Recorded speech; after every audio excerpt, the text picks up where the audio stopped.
4 billion trees disappeared in 40 years. Guess who profited? The American chestnut fed Appalachia before there was an Appalachia to name. For 3 centuries, 200 million acres of eastern forests belonged to this tree.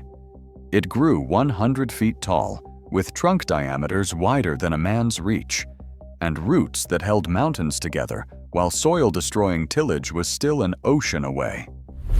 European settlers called it the cradle-to-grave tree because chestnut wood built your crib, framed your house, and lined your coffin. All rot-resistant, all without a single nail driven into sapwood from another species. But the tree's real power was not lumber. It was the nuts.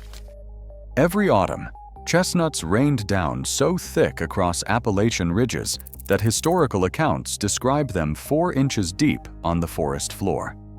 Families collected them by the wagon load.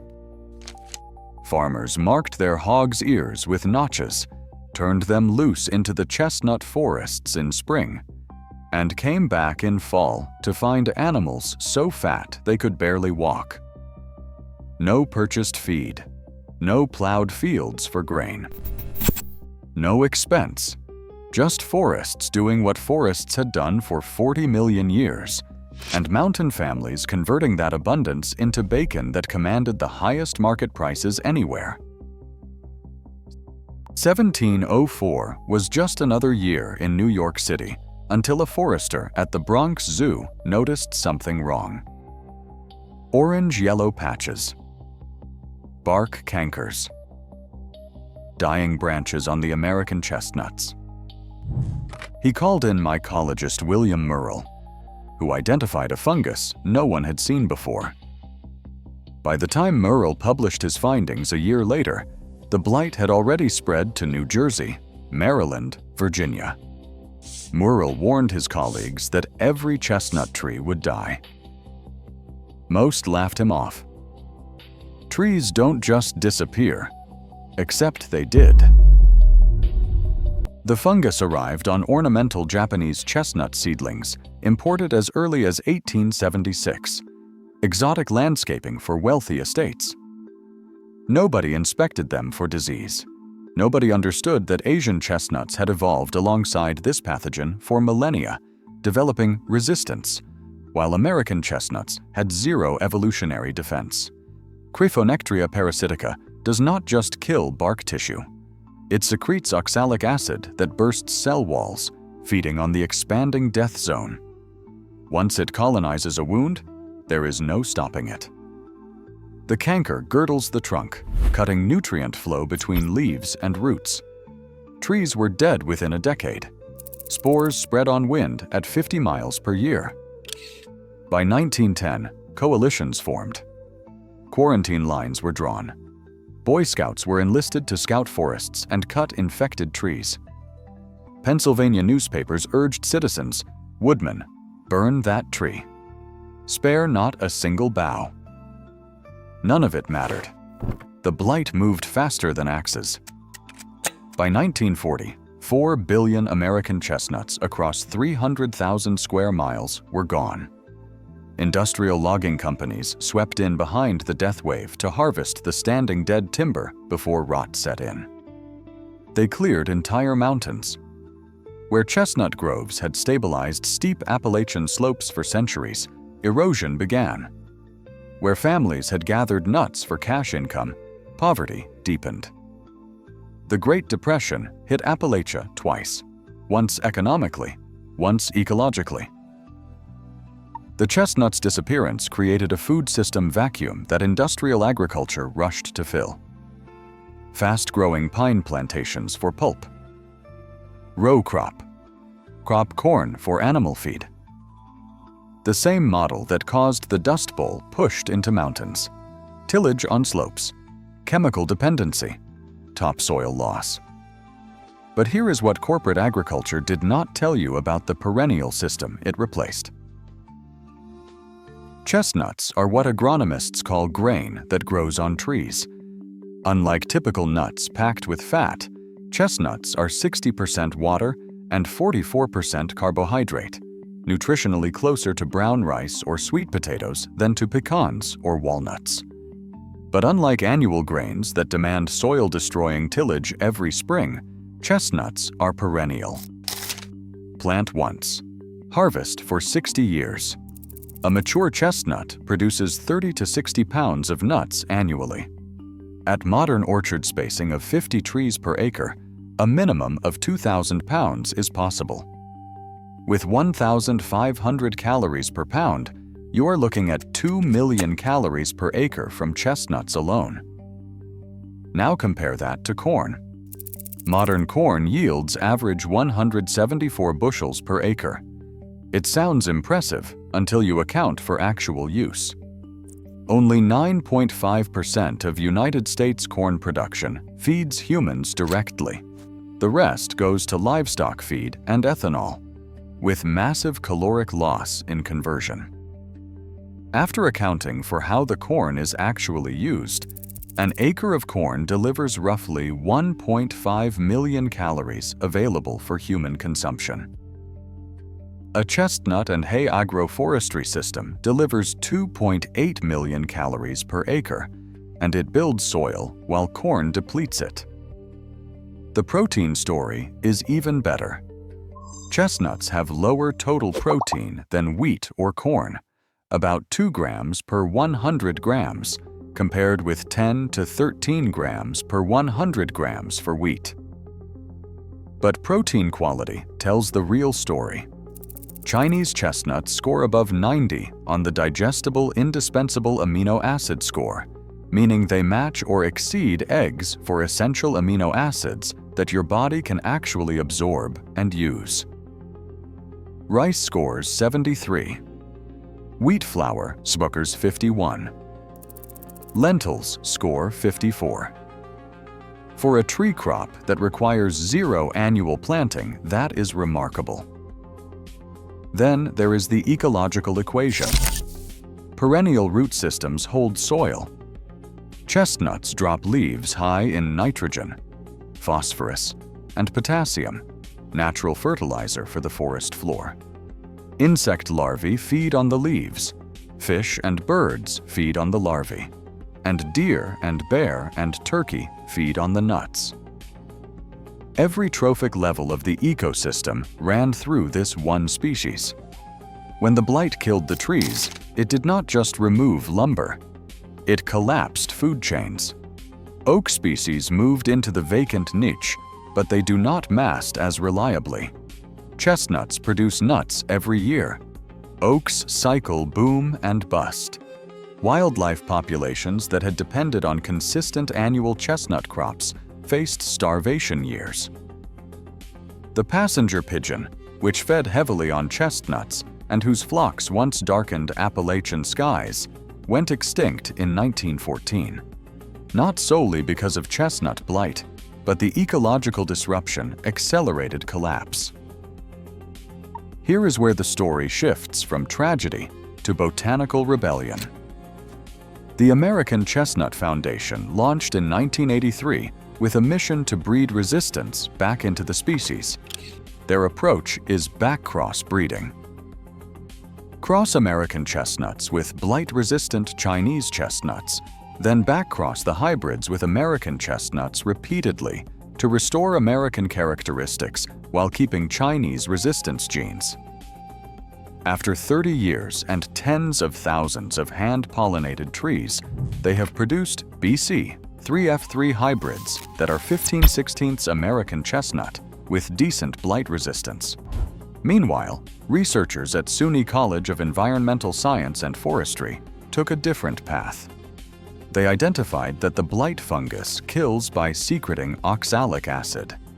So they inserted a wheat gene that codes for oxalate oxidase, an enzyme that breaks down oxalic acid, into American chestnut embryos. The resulting darling, 58 cultivar, is genetically 100% American chestnut, plus 1 wheat gene. It degrades the fungus's weapon before damage occurs. Federal regulatory review is ongoing, but if approved, These would be the first genetically modified forest trees released into U.S. forests. And then there are the rogue orchardists, who didn't wait for perfect solutions. They planted Dunstan hybrids, Chinese-American crosses selected for both blight resistance and nut production. Commercial orchards in the Midwest are already harvesting 2,000 to 3,000 pounds per acre. Wholesale prices average $2 to $3 per pound, retail up to $7 per pound.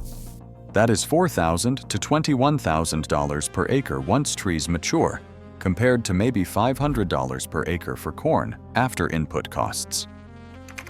Mark Shepard's New Forest Farm in Wisconsin converted 106 acres of worn-out cornfields into a chestnut-based perennial polyculture. He planted 250,000 trees over 15 years, chestnuts, hazelnuts, and apples, in alley cropping and silvopasture arrangements. Cattle, pigs, turkeys, and chickens graze the understory.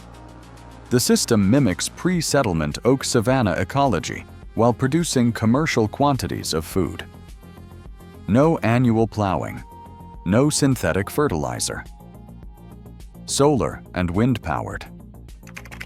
His book, Restoration Agriculture, became the Bible for the perennial agriculture movement. Modern permaculture farms are rediscovering what Appalachian families knew instinctively. Pigs finished on chestnuts produce meat with superior marbling and flavor. Heritage breed operations like Autumn Olive Farms in Virginia charge premium prices for chestnut-fed pork that Michelin-starred chefs describe as the best pork in America. The meat expresses terroir. You taste the forest in the fat. Spanish Iberian ham commands luxury prices for the same reason. Pigs finished on acorns in oak forests develop complex flavor that feedlot pork cannot match. Modern chestnut planting has expanded to nearly 5,000 acres nationally, concentrated in Michigan, Florida, California, Oregon, Virginia, and Iowa.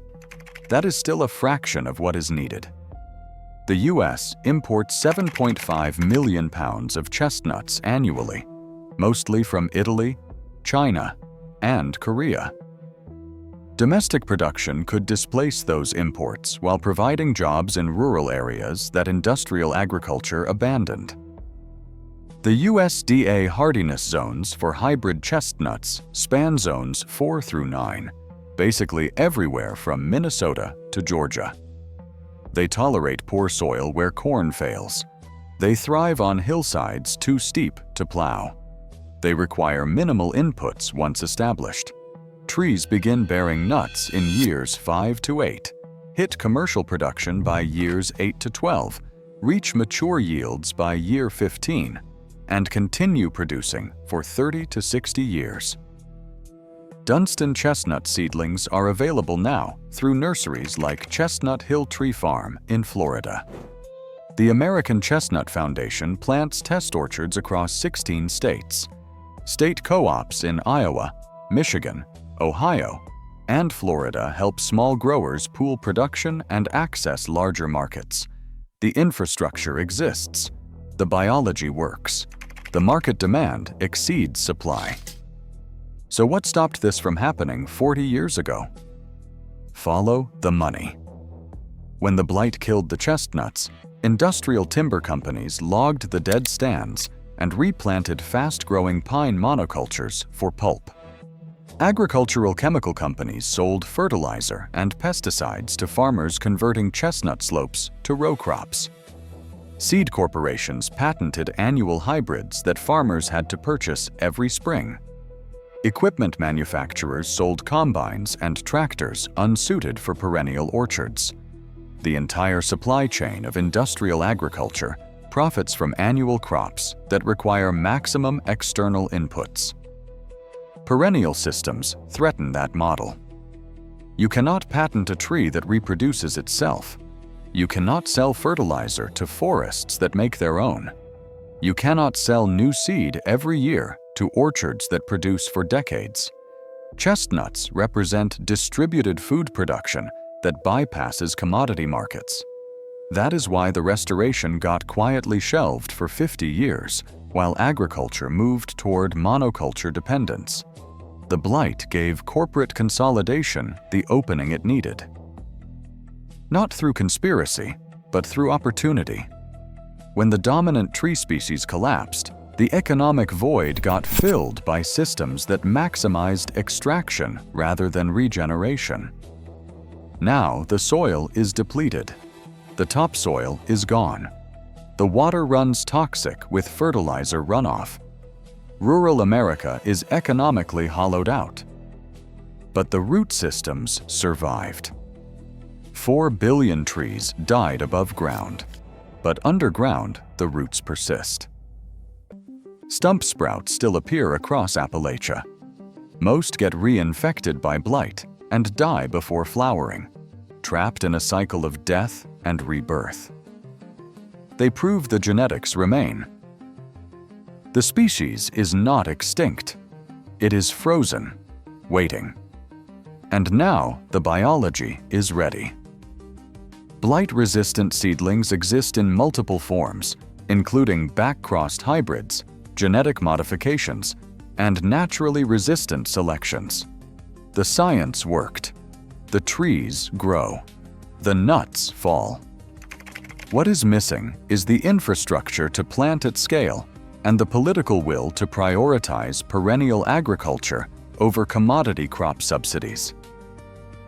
Here is the part that should keep industrial agriculture awake at night. Perennial systems do not just match annual yields, they exceed them. Higher calories per acre, better quality protein, improved soil instead of degraded soil, carbon sequestration instead of carbon emissions, habitat restoration instead of habitat destruction, more profit per acre with less labor. The permaculture farmers proving this right now are not radicals. They are accountants.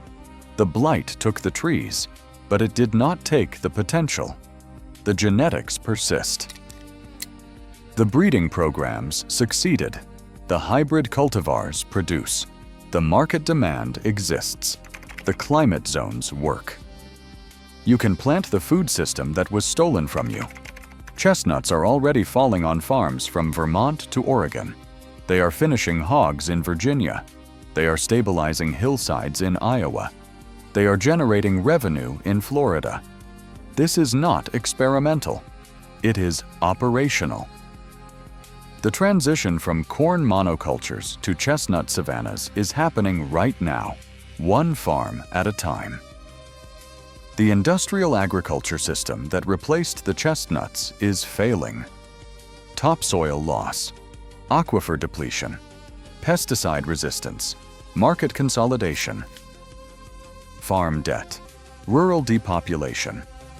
Everything that kept Appalachian families subsisting for 3 centuries got traded for a model that is collapsing under its own extraction logic. But the trees, remember. The biology is ready. Saplings are available. You can plant the first seeds of a food system that fed America before America existed.